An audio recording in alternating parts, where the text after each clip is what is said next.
الحمد لله والصلاة والسلام على رسول الله أما بعد عن عبد الله بن عمر رضي الله عنهما عن رسول الله صلى الله عليه وسلم أنه قال إن بلالا يؤذن بليل فكلوا حتى يؤذن ابن مکتوم۔ گرامی قدر سامعین و مشاہدین، آج ہم نے کتاب عمدۃ الاحکام سے جو حدیث پڑھی ہے، عبداللہ ابن عمر رضی اللہ عنہما کی روایت کہ رسول اللہ صلی اللہ علیہ وسلم نے فرمایا کہ بلال رات میں اذان دیتے ہیں، اس لیے کھاتے پیتے رہو یہاں تک کہ ابن مکتوم اذان دے دیں۔ یہ حدیث صحیح بخاری میں مختلف مقامات پر ہے، اس لیے کہ اس سے بہت سارے مسائل معلوم ہوتے ہیں، اور امام بخاری رحمہ اللہ کا طریقہ معروف ہے کہ ایک حدیث سے اگر مختلف مسائل معلوم ہوتے ہیں تو انہیں مختلف ابواب میں ذکر کرتے ہیں۔ چنانچہ امام بخاری نے اس حدیث کو کتاب الاذان میں باب اذان الاعمى اذا كان له من يخبره، نابینا کے اذان کا بیان اگر اسے کوئی وقت بتانے والا موجود ہو، اس میں ابن مکتوم رضی اللہ عنہ نابینا صحابی تھے اور نبی صلی اللہ علیہ وسلم کے مؤذن تھے، تو اس لحاظ سے امام بخاری نے باب قائم کیا۔ اسی طرح سے امام بخاری نے کتاب الاذان میں باب الاذان بعد الفجر، طلوع فجر کے بعد اذان کا ذکر، اور باب الاذان قبل الفجر، طلوع فجر سے پہلے اذان کا بیان۔ اسی طرح سے کتاب الصیام میں یہ حدیث لائے ہیں، باب قول النبی صلی اللہ علیہ وسلم لا یمنعنکم من سحورکم اذان بلال، کہ بلال کی اذان کی وجہ سے سحری کھانا بند مت کرو کیونکہ وہ طلوع فجر سے پہلے ہی اذان دیتے ہیں۔ اور ایسے ہی کتاب الشہادات میں گواہیوں کے بیان میں باب شہادت الاعمى، نابینا کی گواہی، اور اسی طرح سے کتاب اخبار الاحاد میں باب ما جاء فی اجازت خبر الواحد الصدوق فی الاذان والصوم والصلاة والفرائض والاحکام۔ دیکھیے کتنا دقت نظری امام بخاری کی، خبر واحد کا اس بات اس حدیث سے کر رہے ہیں کہ ایک آدمی خبر دے رہا ہے اذان کے بارے میں، اذان پکارنے والا گویا آپ کو اطلاع دیتا ہے کہ صلاۃ کا وقت شروع ہو چکا ہے، اور وہ ایک شخص ہے اور آپ اس کی بات پر بھروسہ کرتے ہیں، تو یہ خبر واحد پر اعتماد کی دلیل ہے اور اس پر امت کا اجماع ہے، کتنی بڑی بات ہے۔ اور اسی طرح سے امام مسلم نے کتاب الصوم میں باب بیان ان الدخول فی الصوم ویحصل بطلوع الفجر، اور اسی طرح سے امام ترمذی نے کتاب الصلاة میں باب ما جاء فی الاذان باللیل، اور امام نسائی نے کتاب الاذان میں باب المؤذنان للمسجد الواحد، باب المؤذنان للمسجد الواحد۔ تو یہ رہی حدیث، اس میں آپ یہ بات جانیں کہ نبی کریم صلی اللہ علیہ وسلم کے دو مؤذن تھے، ایک بلال ابن رباح، بلال رضی اللہ عنہ، اور دوسرے عبداللہ ابن مکتوم رضی اللہ عنہ، اور یہ نابینا صحابی تھے۔ عبداللہ ابن مکتوم یہ نابینا صحابی تھے اور بلال رضی اللہ عنہ یہ دوسرے مؤذن تھے۔ تو نبی صلی اللہ علیہ وسلم کی مسجد میں دو مؤذن تھے، بلال رضی اللہ عنہ فجر کی اذان طلوع فجر سے پہلے ہی دے دیتے تھے۔ اللہ کے نبی صلی اللہ علیہ وسلم نے آپ سے گویا کہہ رکھا تھا یا آپ کو اس بات کا حکم دے رکھا تھا کہ فجر کا وقت شروع ہونے سے پہلے،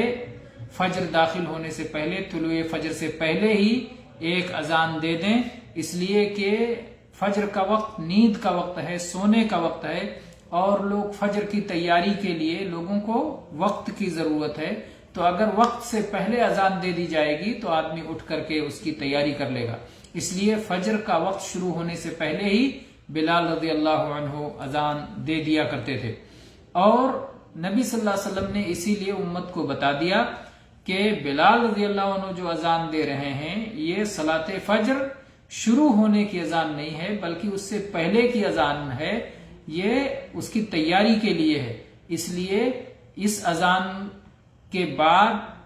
سحری کھانا جائز رہتا ہے کیونکہ ابھی فجر طلوع نہیں ہوگا، اور صلاۃ فجر پڑھنا درست نہیں رہے گا کیونکہ ابھی صلاۃ فجر کا وقت شروع نہیں ہوا۔ تو آپ صلی اللہ علیہ وسلم نے امت کو تنبیہ کر دی کہ بلال رضی اللہ عنہ کی جو اذان ہے وہ رات میں ہو رہی ہے، وہ طلوع فجر سے پہلے ہو رہی ہے، تو آپ نے کہا کہ کھاتے پیتے رہو یہاں تک کہ دوسری اذان ہو جائے جس میں طلوع فجر کی اطلاع دی جائے گی، اور وہ دوسری اذان دوسرے صحابی دیں گے، عبداللہ ابن ام مکتوم رضی اللہ عنہ،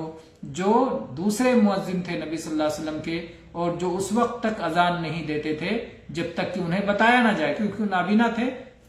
اور خود دیکھ کر کے، روشنی دیکھ کر کے، فجر کی روشنی دیکھ کر کے وہ فیصلہ نہیں کر سکتے تھے کیونکہ نابینا تھے، تو انہیں بتایا جاتا تھا کہ فجر ہو گئی، فجر ہو گئی، فجر صادق ہو گئی، فجر طلوع ہو گئی، تو اس کے بعد وہ جا کر کے اذان دیا کرتے تھے۔ تو آپ نے بتایا کہ سحری جو صوم رکھنا چاہتا ہے وہ سحری کھاتا پیتا رہے، اسے کھانے پینے سے رکنے کی ضرورت نہیں ہے بلال رضی اللہ عنہ کی اذان سن کر، کیونکہ کھانے پینے کا وقت تب منع ہوگا جب فجر طلوع ہو جائے گا، اور اس وقت عبداللہ ابن ام مکتوم اذان دیں گے اور اس وقت صلاح کا وقت بھی شروع ہوگا۔ فجر کے ساتھ یہ مسئلہ خاص ہے، صرف فجر کے لیے 2 اذانوں کا ثبوت ہے، بقیہ صلوات کے لیے 2 اذانوں کا ثبوت نہیں ہے۔ اہل علم میں اس بات پر اختلاف ہے، کیا فجر کے لیے اگر طلوع فجر سے پہلے اذان دے دی گئی تو اسی پر اکتفا کریں گے، یا طلوع فجر کے بعد دوسری اذان دینا ضروری ہے؟ تو اس سلسلے میں جمہور علماء یہی کہتے ہیں کہ نہیں، پہلی اذان پر اکتفا نہیں کیا جائے گا، طلوع فجر کے بعد دوسری اذان دینا مشروع ہے۔ گویا اگر پہلی اذان کہیں نہیں دی جاتی ہے تو کوئی مسئلہ نہیں ہے، کیونکہ وہ وقت سے پہلے کی اذان ہے، لیکن وقت کی اطلاع دینے کے لیے ایک اذان ہونا چاہیے۔ اگر وہ دوسری اذان دے دی گئی تو بھی دوسری اذان جو ہے وقت کی اطلاع دینے کے لیے جو اذان دی جاتی ہے وہ اذان دینا ہی ہوگا۔ اس کے بعد میں اس حدیث سے جو مسائل معلوم ہوئے، پہلا مسئلہ یہ کہ فجر کے وقت، صلاۃ فجر کے وقت، صلاۃ فجر کا وقت شروع ہونے سے پہلے اذان دینا جائز ہے۔ اسی طرح سے یہ مسئلہ بھی معلوم ہوا کہ ایک ہی مسجد میں 2 مؤذن رکھا جا سکتا ہے، لیکن ہر مؤذن کا متعین وقت ہو۔ فجر کی اذان کے لیے 2 مؤذن ہیں، لیکن دونوں کا وقت معلوم رہے کہ فلاں طلوع فجر سے پہلے اذان دے گا اور فلاں طلوع فجر کے بعد اذان دے گا۔ اسی طرح سے اس حدیث سے مسئلہ بھی معلوم ہوتا ہے کہ نابینا شخص بھی اذان دے سکتا ہے اور اس کی اذان کا بھی اعتبار ہوگا، کیونکہ عبداللہ ابن ام مکتوم رضی اللہ عنہ نابینا صحابی تھے اور نبی صلی اللہ علیہ وسلم کے مؤذن تھے۔ اسی طرح سے اس حدیث سے یہ بات بھی معلوم ہوتی ہے کہ اگر وقت سے پہلے کہیں اذان دی جا رہی ہو تو محلے والوں کو، گاؤں والوں کو، یا جہاں اذان دی جا رہی، جس بستی میں اذان ہو رہی ہے، اس بستی کے لوگوں کو بتلا دینا چاہیے کہ یہ اذان وقت سے پہلے ہے، تاکہ لوگ آگاہ رہیں۔ اسی طرح سے طلوع فجر کے لیے 2 مؤذن رکھا جا سکتا ہے، بات پہلے بھی آ گئی۔ خاص طور سے فجر کے ساتھ یہ مسئلہ مخصوص ہے، اس لیے معلوم ہونا چاہیے۔ اور اسی طرح سے یہ بات بھی جان لیں کہ سحری کا مستحب وقت ہے آخری وقت، تو آخر وقت تک کھانا پینا یہ مستحب ہے۔ اگر کہیں طلوع فجر سے پہلے اذان دی جا رہی ہو تو بھی سحری اس کے بعد کھانا مستحب ہے، یہاں تک کہ طلوع فجر واضح طور پر ہو جائے، واضح طور پر طلوع فجر ہو جائے، اس سے پہلے نہیں رکا جائے گا سحری کھانے سے۔ اور جو یہاں کہا گیا کہ کھاتے پیتے رہو یہاں تک کہ ابن ام مکتوم اذان دے دیں،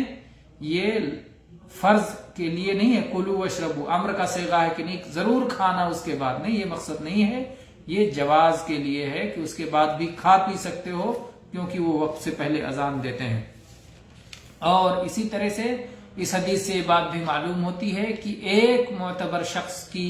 خبر بھی قابل قبول ہے، جس کو کہتے ہیں خبر واحد، یعنی خبر واحد، ایک شخص کی خبر بھی قابل قبول ہے اگر وہ معتبر ہو، معروف ہو، جیسا کہ ایک ہی شخص اذان دینے والا ہوتا ہے اور سب لوگ اس کی بات پر اعتبار کرتے ہیں۔ واللہ تعالی عالم، وصلی اللہ علی نبینا وسلم، والحمد للہ رب العالمین۔